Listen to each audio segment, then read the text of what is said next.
Morning crafters, today I'm going to show you how to make shaped cards with the Circel Scissors. So I'm going to teach you how to make this style of card. Okay, I'm going to pop that out of the way.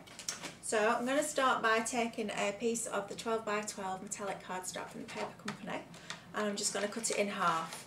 So I'm lining up the left hand side of my card to the 6-inch mark on my trimmer, and I'm making sure that my card is lined up to this section here, not to this arm here. Okay, so I'm making sure that this is butted up to this top section.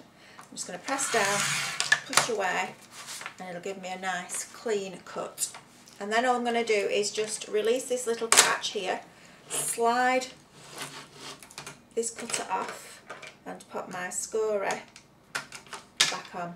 Now this scorer is a really nice thin scoring blade, so you can really put some pressure onto a decent weight of card like this metallic is, and go backwards and forwards and give yourself a really nice neat score line. So I've scored it in half to make 6x6, and then I'm going to take the left hand side of my card to 9 inches because I want to find the centre of the front of my card. And I'm going to do exactly the same again, just like you would if you were making a gatefold card. That's all you're going to do. I'm going to pop that trimmer out of the way, don't need that now.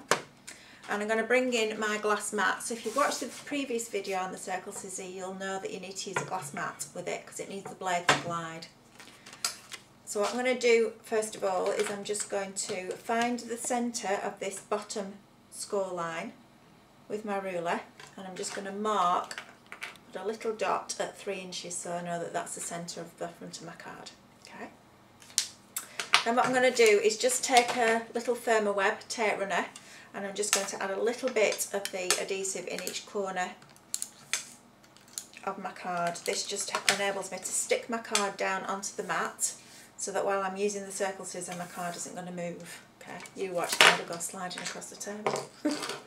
Right, so I'm going to find, if you look on the middle of, just get a piece of white card and then I can show you this. If you look on this Circel Scissor here, you'll see that there's an intersection, cross section here, and the middle where the two cross is the centre of your Circel Scissor. So I'm going to make sure that that point is lined up to the little mark that I've just made on my card. Okay, so I'll just pop that down there, bring that in, and I'm just going to line that up there. So the horizontal line is along my score line and the cross section is over the little mark that I've just made. And then I'm just going to take my tool, and I want to cut a 4-inch semicircle. Now because I'm doing a semicircle, it's a little bit more tricky than doing a full circle because I've got to stop at a certain point. So I'm just going to take my time and do it slowly. So I'm just going to put my notch into the 4-inch mark, making sure that it's lined up over my score line. And gently I'm just going to turn this round. When I get to this side, I'm just going to use my fingers to guide to there. I'm going to stop, I'm going to take it back, and I'm going to do the same thing again, only because I just want to cut it slowly and then it's not missing where I've cut. Okay, so I'm then just going to gently pull this down to here. Can you see I'm just using my finger to guide it down? And the good thing about working on a glass mat is that you'll hear when it's cut. You see I can't hear anything now. That's that little bit there, which means that that bit hadn't cut, and then just guide it down. Okay, so I should now have a nice semicircle. Just moved it a little bit there, but that's okay, we can get away with that. Alright, so what I'm going to do now is I'm going to start folding my card. So I'm just going to fold it in half, use my bone folder, again, EK Success. Just feels really nice in your hand, this bone folder. And then I'm going to fold it almost like I was making an easel card. So this is a different style that you can make. If you look in Simply Cards and Papercraft magazine, which is issue 76, which is out the middle of September, you'll see that I've done something this shape. And once the magazine's released, we'll put the photographs of those cards on the blog, so have a look. So there we go. So that would be your easel card. But what we're going to do with this is we're going to bend it the other way. So we're going to bend it back like that, and then we're going to bend the semicircle back again. Okay, so you're working backwards. Alright, now then, just while I remember, I'm just going to open that up. I'm going to take this little tool, which looks a bit of a strange looking object, but it's an adhesive remover from EK. Comes in a kit with a little rub-on tool, but this is one of the best things I've ever bought because I'm terrible for getting little sticky dots everywhere or bits of adhesive where I don't want it. And this just removes it. You've just got to take your time with it, roll it round in a little circular movement, or you can use either end, it doesn't matter which end you use. and just rub it like you would with a normal eraser, and it just removes any adhesive. It's great. Just gets rid, it just almost makes it into a little ball, and then you can just wipe it off your card. Okay, and you're just going to do the same with that. Alright, so there we go. We've got our first section there.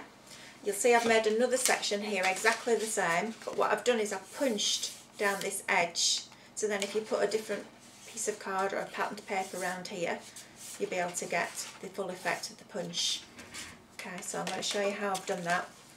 You're going to use the acanthus leaf border punch from EK, which recently has become one of my favourite ones. I think it's actually really nice for Christmas, this.